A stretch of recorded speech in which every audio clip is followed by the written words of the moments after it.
Hey everyone, welcome back to Corporate Decoder, the place where we dig into the confusing world of corporate filings. Today, we're diving into a company that just had a bit of a shake-up in its accounting department. It's like when your favorite chef suddenly quits and you're wondering if the food will still taste the same. Let's find out what's cooking at Consolidated Water Co. Limited. The big news here is a change in accountants.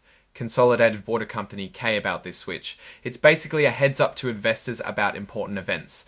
The main point is that Markham LLA, their previous accounting firm, has resigned, and CBSC CPS PC is taking over as the new independent registered public accounting firm has resigned, and CBCPS PC is taking over as the new independent registered public accounting firm has resigned, and CBCPS PC is taking over as the new independent registered public accounting firm starting immediately.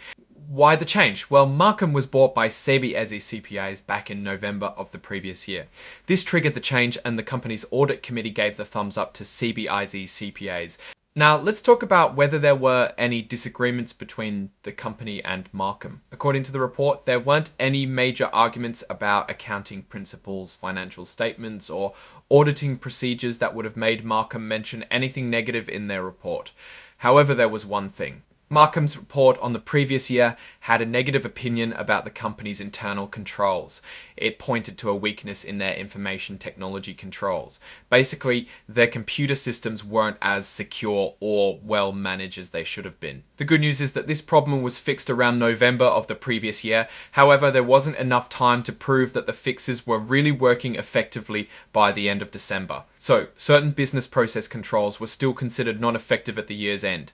The company also claims they didn't consult with CBIZ CPS, the new firm, about any accounting issues that could have caused disagreements or problems before hiring them.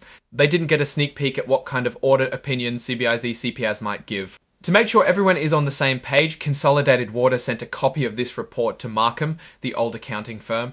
They asked Markham to write a letter to the Securities and Exchange Commission, or SEC, confirming whether they agree with what the company said in the report. This is a standard procedure to ensure transparency and avoid any misunderstandings.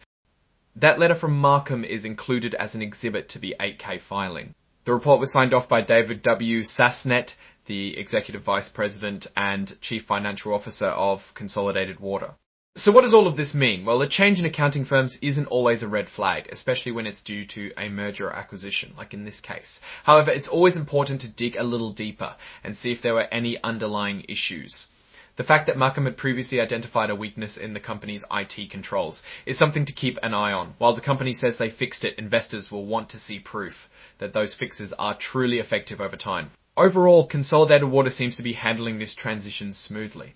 They're being transparent about the change and addressing the previous IT control issues. However, it's crucial for them to demonstrate that their internal controls are solid moving forward. Any further problems in this area could shake investor confidence. Thanks for watching. If you found this breakdown helpful, give us a like and subscribe for more corporate decoding. Let us know in the comments what companies or filings you'd like us to dissect next.